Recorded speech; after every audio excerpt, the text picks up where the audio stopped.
Well, good morning. Today is Sunday, January 30th. Oh my, tomorrow's the last day of January. Once again, another month went by fast. But today is Tina McDonald's birthday. So, Tina, happy birthday to you. Happy birthday to you. Happy birthday, dear Tina. Happy birthday to you. Cha cha cha. Well, I hope you have a great birthday. Let me show you my shirt I have on today. Be careful or you'll end up in my novel.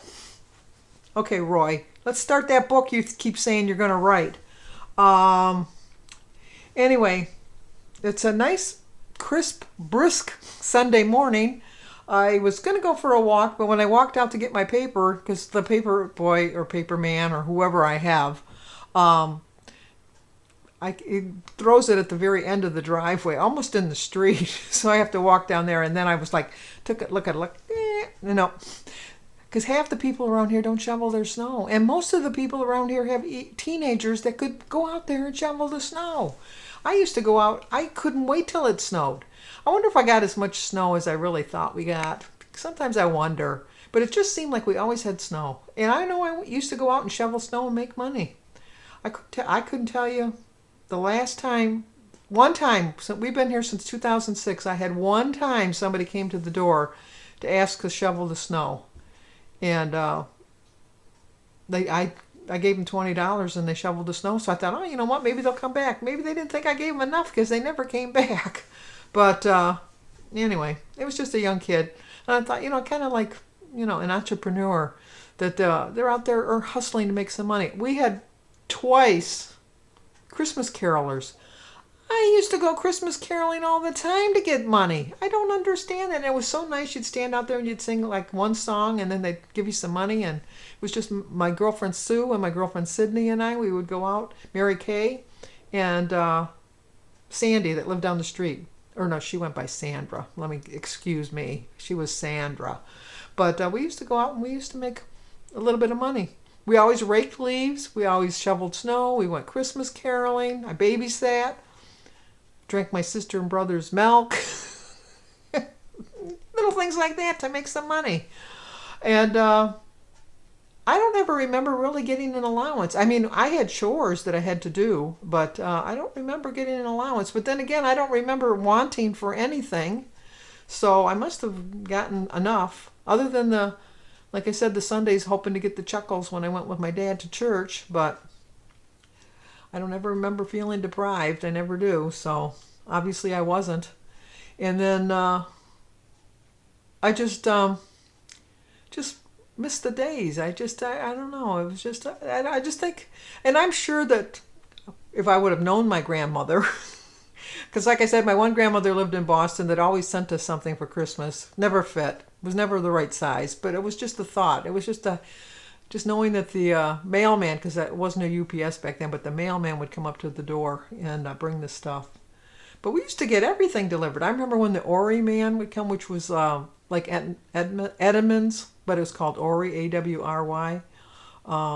He would come up to the door and he'd have this little container. He'd go and he'd push this button and then the bottom tray would pop out. And every once in a while, not very often, but every once in a while, my mother would wave him down and he would come to the house and we would pick something out. We always had our milk delivered.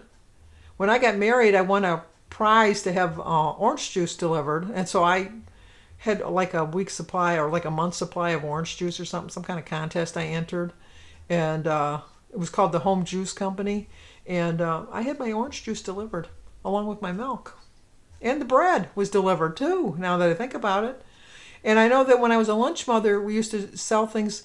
I always amazed me, and all these little kids always had so much money. But we would sell things for the Moms and Dads Club, which is like a PTA. And I had the Hostess truck back up to my house and deliver like all these Hostess cupcakes and pies and Twinkies. Is it any wonder I got to be so big that we would sell at lunchtime? And then we would have the Better Made potato chip truck would pull up to my house and he'd bring in, and all the kids in the school, because I was parked, I lived right next to the school. I could look out my kitchen window and see my kids in the 2nd grade and the 6th grade. And then I could look out my living room window and I could see them in the 4th grade and the 8th grade because of the 2-story house. And I saw them better when I went upstairs to the second floor because you could see right into the rooms.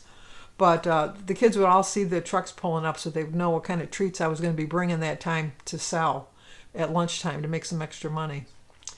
Because, like I said, I was a lunch mother too, so I would bring it in. I loved being a lunch mother. I just really did. And I was the president of the Moms and Dads Club. I was a pack leader for the Cub Scouts. I coached baseball and soccer, even though I don't know a thing about soccer. All they did was run around kicking the ball back and forth. We didn't teach them any rules. It's just, here's the ball, kick it and hit it in the goal. And that's just what we did. But I don't know. Those are just the days. Like I said, I'm sure that my grandmother probably thought the same thing. Like, oh, back when I was younger, we did so much more. But I just feel that kids today are kind of deprived. We never made a play date. My goodness, never made a play date. We would just go over there. And we never were allowed to call them to see if they were home because my mother would say, well, that's exercise. And if they're not home, at least you killed some time. So we'd walk over there and then find out they weren't home and have to walk all the way back home. And nobody lived close, and nobody got drove and dropped off and then picked up at a certain time. But now I realized, unfortunately, it's not the same time that we could trust having kids, walk around and be outside and that. I used to leave in the morning and be just as long as I was home for dinner. I mean, my mother didn't even care if we didn't eat lunch. I mean, we had to be home for dinner, and that was it. And it was just a different time, I guess. It really was. It's just sad to think that those times are gone, and I just wonder what memories my kids and my grandkids especially are going to pass on. Other than the pandemic, that's something they'll be able to pass on, but it's just anyway, kind of getting a little nostalgic today. I guess because the month is coming to an end, trying to think of what I'm going to try to accomplish in February, because I kind of jumped the gun a little bit trying to learn the YouTube things. I did learn something else yesterday, is because on my phone, I was listening to music, and I was trying to listen. I have albums on my phone that I listen to, and I was trying to listen to an album, but in order, because I was like Phantom of the Opera and Tommy. You kind of have to hear them in order because it's a story. And so I was trying to hear, and I couldn't figure out how to take the shuffle off. And so I was watching YouTube videos and everything, and they couldn't. I was just getting exasperated because like they were showing a thing that wasn't on my phone, and because every time they do a new phone, it's a different spot. And so finally I thought, duh, why don't you just ask for an iPhone 12, because that's what I have. And I found a video, and I did find it, and I was able to put it on regular so it doesn't shuffle anymore. And I thought, geez, I should have waited till February, because it could be my February challenge. Because I am going to do something different every month rather. But I do feel that this is my year, that I really am going to hit my goal this year. I'm really determined this year. I don't think I've been this determined since since I first started Weight Watchers. And again, I'm still getting a lot of comments about my candy box. And my thought process on the candy box is that I want to learn how to eat the candy as I'm losing weight. Because if I wait until I lose my weight, because I am going to lose my weight. This is the year. I just know it. This is the year I'm going to reach my goal. I just know it. And but if I wait until then, I just know that I'll gain all my weight back, because I won't have learned along the way how to eat the candy in the proper way. And I have no guilt about eating out yesterday. We had a really good waitress. I was kind of worried about going because we went to Applebee's. And I don't know if you remember the one time we went with my friend, Jim's friend, Dick and JoJo, and the food was awful. Oh my, the service wasn't too great, but I mean, the food was just awful. I couldn't even eat it. I mean, I pretended like I took it home because I didn't want to, cause a commotion. And then I just threw it away when I got home. And then we tried a second time to go there and to a different Applebee's. And we got terrible service, terrible. I mean, it was the worst service ever. And it wasn't because of the pandemic. It was just, this person was just a crappy server. It was just, there was no other word. Serving was not their calling, let me say.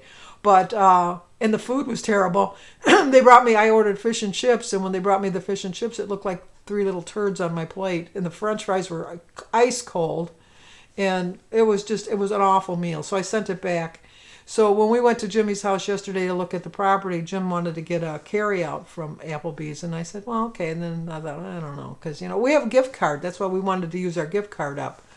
And so I when we were going, I said, why don't we just eat it there? And so he said, okay, we'll give it a third try. Well, third time was the charm. Oh my goodness, we had the best server ever. She was so friendly, so personable. She came right away. She met all of our needs. She was right there when she saw my water glass was getting low. She brought me more water. She kept checking to see how our food was. The food was excellent. It was hot.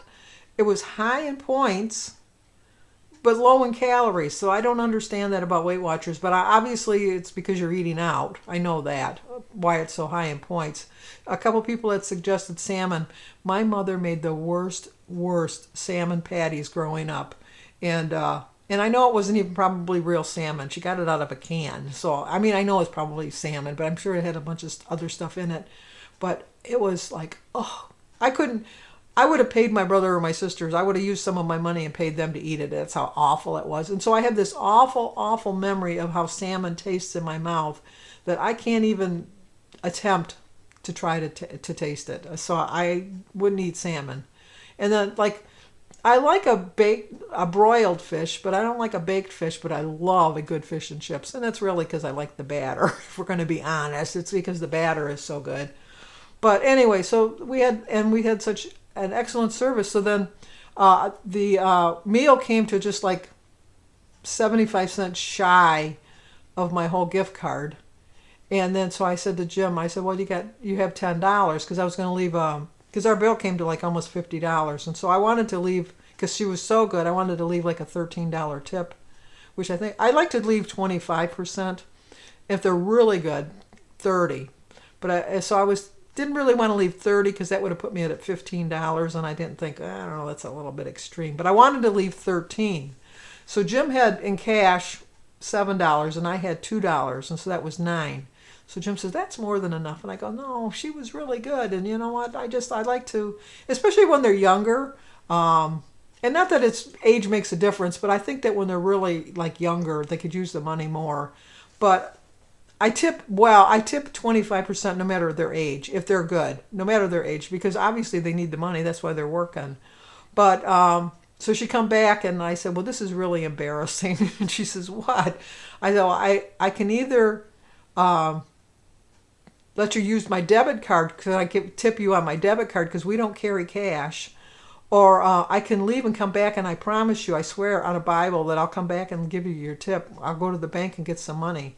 And I think that she probably didn't believe that, which I don't know that I would have either. And so she says, well, how about if I take we had something for 50 cents. We got an extra side of something, and it was 50 cents more, like an upgrade or something. She says, what if I charge the 50 cents on the thing, and then you can put, because I can't take a tip from the debit card, but I can, if I pay something for 50 cents, then you can put the tip on that. I go, well, that's going to look like a really good tip on a 50 cent. She's like, I guess. And so then, I did that, and I gave her tip. So I just felt that it was just a good day. Jim and I got to get out. Let me show you a picture of Jim and I. This is us on our 25th anniversary. Look at how cute we were. Look how much in love I am. Look at me, just gazing up at him. He's skinny and I was fat. Now I'm thinner and he's heavier. We got to get back to getting him on track this year. So we did work. I told you I did work on a puzzle. Let me show you a little bit of how my puzzle's coming. All right, it's slowly coming together. Oh, this is real pretty. That's what it's going to look like, hopefully. Is this a wood stove or a But we're working on it. wood stove that has the look of a fireplace? It's getting a little tricky now. The antlers you would think would be really easy, but they're not. And then there's this one little piece in the puzzle that it's the tip of the little red bird, and it's got a little bit of red and yellow. So that means that the little nub that goes into the little hole there, it's got a little bit of red and yellow in it. Do you think we could find that piece? It should be so obvious we can't find that piece. But I'm determined. Like my weight loss this year, I'm determined, and I am going to hit my goal this year. I just know it. So stick with me and watch. I am going to do it. Okay, I'm going to show you my food today. For breakfast, I had a grapefruit and a hard-boiled egg and some berries. And I don't know what I'm going to have for dinner yet. But I'm going to stay on plan because tomorrow's weigh-in day, and I want to show a loss tomorrow. So, and I want to stay in the 70s. That's where I'm at. And even though I ate out yesterday, I'm still anticipating a loss. Maybe not a really big loss, but I'm going to have a loss because I had 2 pounds last week, and I had a pound the week before. But I'm determined to have a loss every week, and so I'm hoping for no matter how small. So, but if you're new to my channel, please subscribe, leave a comment, hit the like button, share if you think somebody might like to see it. As always, stay safe, and I will talk to you guys tomorrow.